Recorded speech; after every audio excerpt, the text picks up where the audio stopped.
هل أتى على الإنسان حين من الدهر لم يكن شيئا مذكورا۔ بے شک آدمی پر ایک وقت وہ گزرا کہ کہیں اس کا نام بھی نہ تھا۔ بے شک آدمی پر ایک وقت وہ گزرا کہ کہیں اس کا نام بھی نہ تھا۔ انا خلقنا الانسان من نطفة امشاج نبتلیہ فجعلناہ سمیعا بصیرا۔ بے شک ہم نے آدمی کو پیدا کیا ملی ہوئی منی سے کہ وہ اسے جانچیں تو اسے سنتا دیکھتا کر دیا۔ انا ہدیناہ السبیل اما شاکرا و اما کفورا۔ بے شک ہم نے اسے راہ بتائی یا حق مانتا یا ناشکری کرتا۔ انا اعتدنا للکافرین سلاسلا واغلالا وسعیرا۔ بے شک ہم نے کافروں کے لیے تیار کر رکھی ہے زنجیریں اور طوق اور بھڑکتی آگ۔ ان الابرار یشربون من کاس کان مزاجها کافورا۔ بے شک نیک پئیں گے اس جام میں سے جس کی ملونی کافور ہے، اور وہ کافور کیا ایک چشمہ ہے۔ عین یشرب بها عباد اللہ یفجرونها تفجیرا۔ جس میں سے اللہ کے نہایت خاص بندے پئیں گے، اپنے محلوں میں اسے جہاں چاہیں بہا کر لے جائیں گے۔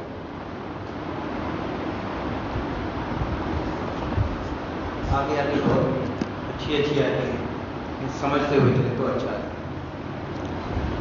بے شک آدمی پر ایک وقت گزرا کہ کہیں اس کا نام بھی نہ تھا۔ دیکھیے ہم اس دنیا میں آنے سے پہلے کہ ہمارا وجود تھا، ایک وقت ایسا گزرا کہ ہمارا کوئی وجود نہیں، ہماری روح موجود تھی، ہمارا وجود نہیں تھا۔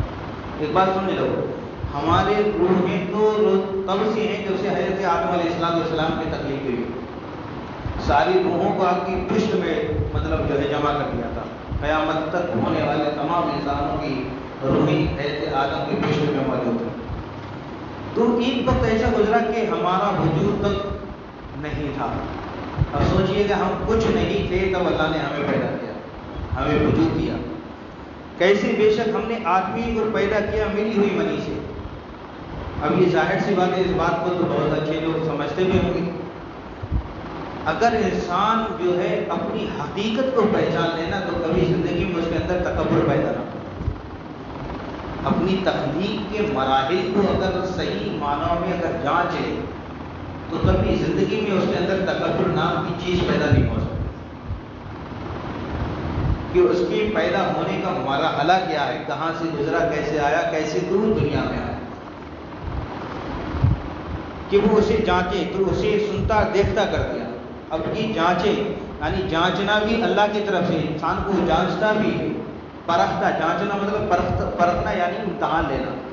اللہ امتحان بھی لیتا ہے کہ تیری تخلیق کا بھی تجھے کی پہلے تیرے مائنڈ میں یہ بات ذہن کر دی کہ تیرا وقت ایک ایسا گزرا کہ تو جو ہے تیرا وجود تک نہیں تھا، پھر تجھے ہم نے ایک منی ملبس یعنی ملی ہوئی منی سے تمہیں پیدا کیا ہے، تمہاری اوقات یہ ہے تم اپنی یہ حقیقت کو پہچانو۔ پھر اللہ نے تمہیں جو ہے اس معیار پر لا کر رکھ دیا کہ تمہیں سنتا ہوا دیکھتا ہوا کر دیا، سنتا ہوا اور دیکھتا ہوا کر دیا۔ یہ اللہ کی شان ہے، اور جانچے گا بھی اسی طریقے سے۔ اب کسی بھی طریقے سے انسان کو جان سکتا ہے۔ بے شک ہم نے اسے راہ بتائی، یا حق مانتا یا ناشکری کرتا۔ اب اس دور میں دو طریقے کے لوگ پائے جاتے ہیں، یا تو اس تمام معیار کو جانتے ہوئے اپنے رب کا شکر ادا کرتے ہیں، اس تمام معیار کو مراحل کو جانتے ہوئے اللہ کا شکر ادا کرتے ہیں، یا اس کی ناشکری ادا کرتے ہیں۔ تو بے شک ہم نے اسے راہ بتائی، یا حق مانتا یا ناشکری کرتا، یا تو اس کا حق مانتا ہے یعنی حق مانتا ہے تو اللہ کی فرما برداری کرتا ہے، اس کی عبادت و ریاست کرتا ہے، اس کے سامنے سر جھکاتا ہے، نہیں تو اس کی ناشکری کرتا ہے۔ اِنَّا أَعْتَدْنَا لِلْكَافِرِينَ سَلَاسِلَ وَأَغْلَالًا وَسَعِيرًا۔ اب دیکھیے کہ رب کیا بیان فرما رہا ہے کہ بے شک ہم نے کافروں کے لیے تیار کر رکھی ہے زنجیریں، جنہیں باندھ کر دوزخ کی طرف گھسیٹتے لے جائیں گے۔ زنجیریں جن میں باندھ کر کافروں کو جہنم کی طرف کھینچ کر لے جایا جائے گا۔ کس کے لیے ہے؟ کافروں کے لیے۔ اور کافر میں نے بتا دیا، کافر وہ ہے جو اللہ کے علاوہ کسی دوسرے کی پوجا کرے. اللہ کے علاوہ، معبود حقیقی کے علاوہ کسی دوسرے کی پوجا کرنے والا کافر ہے. اب یہ کافروں کی بات ہوگی. اب نیکوں کی بات دیکھو کہ ان الابرار یشربون من کأس کان مزاجها کافورا، اور بے شک نیک پئیں گے. پینا سمجھتے ہو نا؟ پینا پئیں گے اس جام سے جس کی ملونی کافور ہے. اور کافور کیا؟ ایک چشمہ ہے.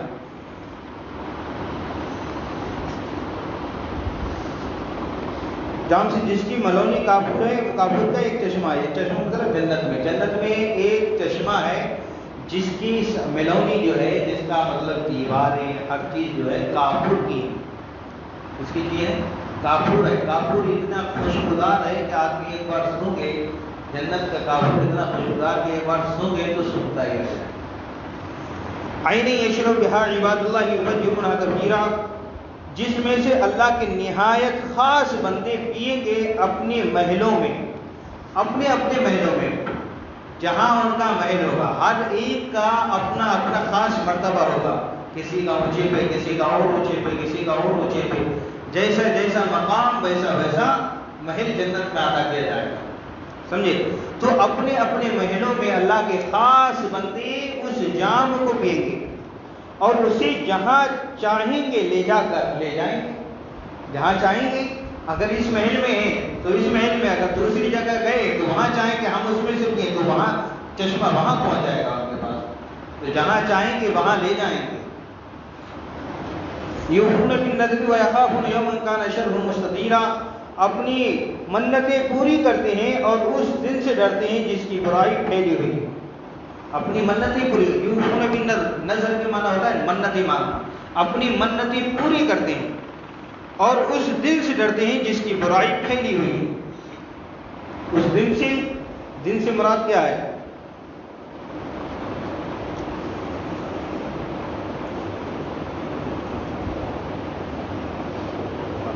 یعنی شدت اور سختی. شدت اور سختی جو ہے کہ قیامت کی نشانی، قیامت کے بارے میں ہے کہ اس دن سے ڈرتے ہیں جس دن سختی بہت زیادہ ہوگی. اگر قیامت کی خالی یہ فرق ہوگی، زمین جو ہے ہم سے ابھی جو ہے دور برداشت نہیں ہوگی. ہر گھر میں ایسے لگ گئے سمجھے. اس دن یہ زمین جو ہے یہ زمین نہیں، تعمیری زمین ہوگی اور سبا نیزے پہ جو ہے صورت ہوگی، جس کی تبھی سے ہماری کھوپڑیاں جو ہے کھول رہی ہوگی.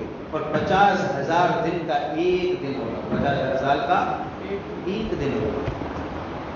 بہت برا بھیانک مطلب منظر ہے اس کا، مگر اس کو سمجھیے. وَيُطْعِمُونَ الطَّعَامَ عَلَىٰ حُبِّهِ مِسْكِينًا وَيَتِيمًا وَأَسِيرًا، اور کھانا کھلاتے ہیں اس کی محبت پر مسکین اور یتیم اور اسیر کو. یہ کھانا کھلانا کتنی بڑی بات ہے کہ کھانا کھلاتے ہیں اس کی محبت پر مسکین اور یتیم اور اسیر کو. انما نطعمکم لوجہ اللہ لا نرید منکم جزاء ولا شکورا، ان سے کہتے ہیں ہم تمہیں خاص اللہ کے لیے کھانا دیتے ہیں، تم سے کوئی بدلہ یا شکر گزاری نہیں مانگتے. یہ آیت کریمہ جو ہے حضرت امام حسن، امام حسین اور اہل بیت اطہار کے بارے میں یہ نازل ہوئی. کیونکہ اہل بیت اطہار کے کئی واقعات تم نے سنے ہوں گے کہ حضرت علی کرم اللہ تعالیٰ وجہ الکریم کے دروازے پہ جو بھی مانگنے آیا اسے دے دیا ہے، خود بھوکے رہے. ایک واقعہ مجھے بھی یاد آ رہا ہے کہ آپ دروازے کے سامنے بیٹھے تھے، ایک فقیر آیا کہا کچھ کھانے کے لیے دو. کہا میرے پاس نہیں ہے، سامنے گھر میں چلے جاؤ وہاں مل جائے گا. تو سامنے حضرت علی کا ہی گھر، دروازے کو دستک دی، گھر میں سے آواز آئی کیا فقیر کھانے کے لیے چاہیے؟ کھانے کے لیے دے دیا. تو وہ فقیر کہتا ہے سامنے وہ بیٹھا ہے ایک فقیر، اس کو بھی کھانے کے لیے دے دو. سامنے جو فقیر بیٹھا ہے اس کے بھی کھانے کے لیے دے دو. تو اندر سے آواز آئی یہ گھر انہی کا ہے، یہ گھر انہی کا ہے. تو یہ جو کھلاتے ہیں اہل بیت اطہار کی شان رہی ہے کہ انہوں نے مسکینوں کو، اسیروں کو، یتیموں کو کھلایا تو اس کا بدلہ نہیں چاہا. کیا؟ اس کا بدلہ نہیں چاہا. تو ہم کو بھی یہ چاہیے کہ ہم اگر کسی مسکین کی، اسیر مطلب قیدی کی، مصیبت زدہ کی یا کسی غریب کی اگر ہم مدد کریں تو اس سے ہمارا یہ مطلب نہیں ہونا چاہیے کہ وہ ہماری خدمت کر دے، ہمارے سامنے جھک کر کے رہے، ہمارے سامنے آئے تو اس کی نگاہیں نیچی ہو جائے، یہ نہیں، بلکہ اس کی مدد ایسی کرو کہ اس سے ہمیں اس سے کوئی سروکار نہیں ہے، اس کا بدلہ تو صرف اللہ دینے والے۔ اور کھانا کھلاتے ہیں اس کی محبت پر،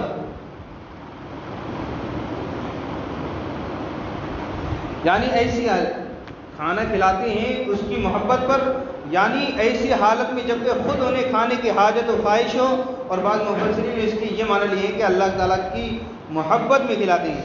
یہ آیت حضرت علی کرم اللہ تعالیٰ وجہ الکریم، حضرت فاطمہ الزہرا اور ان کی کنیز حفصہ کے حق میں نازل ہوئی۔ حضرت کریمین اللہ تعالیٰ بیمار ہوئے، ان حضرات نے ان کی صحت پر 3 روزوں کی نظر مانی۔ یہ واقعہ آپ لوگوں نے سنا ہوگا۔ حضرت حسنین کریمین بیمار ہوئے تو 3 روٹیاں بنائی گئی، 3 روزے رکھنے کی جو منت مانگی، تو فقیر تینوں دن آیا افطاری کے وقت تو پانی سے روزہ رکھ لیا، اللہ کی محبت پر فقیروں کو کھانا کھلایا۔